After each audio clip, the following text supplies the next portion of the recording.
অত্যন্ত সহানুভূতি ওনার প্রতি, কিন্তু তার মানে ওনার পুত্রীর শোকে এমন কিছু বলা উচিত না যেটা ওনার এখতিয়ারের মধ্যে পড়ে না।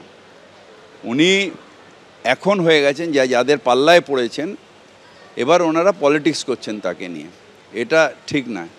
মুখ্যমন্ত্রী ওনার দয়ায় বা যে দলগুলো রয়েছেন লেফটিস্ট, তাদের দয়ায় কিন্তু মুখ্যমন্ত্রী পদে ওখানে বসে নেই। মুখ্যমন্ত্রী বসে আছে, বাংলার মানুষ চেয়েছেন তাই ওই চেয়ারে বসে আছেন, কারোর দয়ায় বসে নেই, বাংলার মানুষের সমর্থন নিয়ে বসে আছেন। এবং আমি আবার ওনাকে বলবো যে আপনি আপনার এখতিয়ারের মধ্যে থাকুন, নিশ্চিতভাবে ন্যায় চাইেন, এবং আমিও অত্যন্ত দুঃখিত সিবিআই যেভাবে করেছে, কিন্তু তার মানে এই নয় যে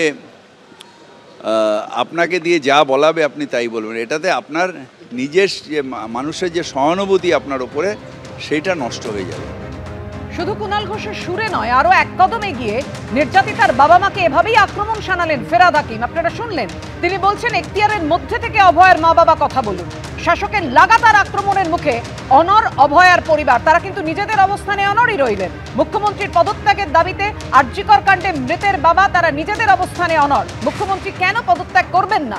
ওর মুখ্যমন্ত্রী পদে থাকার যোগ্যতা নেই। আমার মেয়ের এই পরিণতির জন্য মুখ্যমন্ত্রী দায়ী, বিচার না পাওয়ার জন্য মুখ্যমন্ত্রী দায়ী।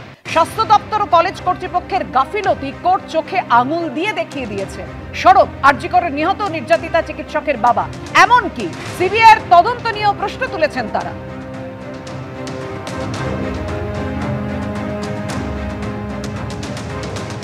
শাসকের লাগাতার আক্রমণের মুখে অবস্থানে অনড় অভয়ার পরিবার। মুখ্যমন্ত্রীর পদত্যাগের দাবিতে অনড় আরজিকর কাণ্ডে মৃতের বাবা। মুখ্যমন্ত্রী কেন পদত্যাগ করবেন না? ওর মুখ্যমন্ত্রী পদে থাকার যোগ্যতা নেই। আমার মেয়ের এই পরিণতির জন্য মুখ্যমন্ত্রী দায়ী, বিচার না পাওয়ার জন্য মুখ্যমন্ত্রীকেই দায়ী করছেন অভয়ের বাবা। স্বাস্থ্য দপ্তর ও কলেজ কর্তৃপক্ষের গাফিলতি কোর্ট চোখে আঙুল দিয়ে দেখিয়ে দিয়েছে। সরব আরজিকরের নিহত নির্যাতিতা চিকিৎসকের বাবা।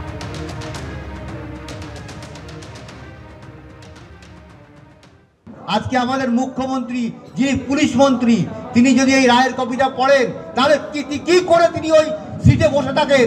কেন তিনি পদত্যাগ করবেন না? আমি যদি এই প্রশ্নটা করি, তিনি বলছেন আমরা অন্যের দ্বারা প্রভাবিত হয়ে এই কথাগুলো বলছি। কিছু কিছু লোক এখনো বলতে শুরু করছে আমরা অন্যের দ্বারা ইনফ্লুয়েন্স হয়ে, কিন্তু রায়ের যে কপিটা আছে সেটা যদি আপনারা কোনো রকম বিশ্লেষণ করেন, তবে দেখবেন, আমি আবার বলছি, আমাদের মুখ্যমন্ত্রীর ওই ক্ষমতায় থাকার যোগ্যতা নেই। কারণ আমার মেয়ে একজন পশ্চিমবঙ্গ রাজ্য সরকারের কর্মচারী, একজন ছাত্রী, তার যে খুন হয়েছে তার জন্যে আমাদের মুখ্যমন্ত্রী সম্পূর্ণরূপে দায়ী।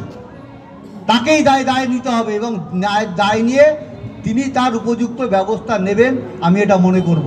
তিনি আজকে যে বিচার পাচ্ছি না, তার জন্য উনি দায়ী, 100 বার বলবো উনি দায়ী। এবং কোর্ট বারবার আঙুল দিয়ে দেখিয়েছে পুলিশের গাফিলতি এবং কলেজ কর্তৃপক্ষের গাফিলতি, স্বাস্থ্য দপ্তরের গাফিলতি। এই রায়ের কপির মধ্যে পুরো লেখা আছে। কুণালের পর এবার ফের নিশানায় অভয়ার পরিবার। শাসকের রোষানলে সন্তানহারা মা বাবা, ওরা রাজনীতি করছেন। আক্রমণ ফেরাদ হাকিমের। এখতিয়ারের বাইরে কথা বলা উচিত নয়, কারো দয়ায় ওই পদে বসেননি মুখ্যমন্ত্রী।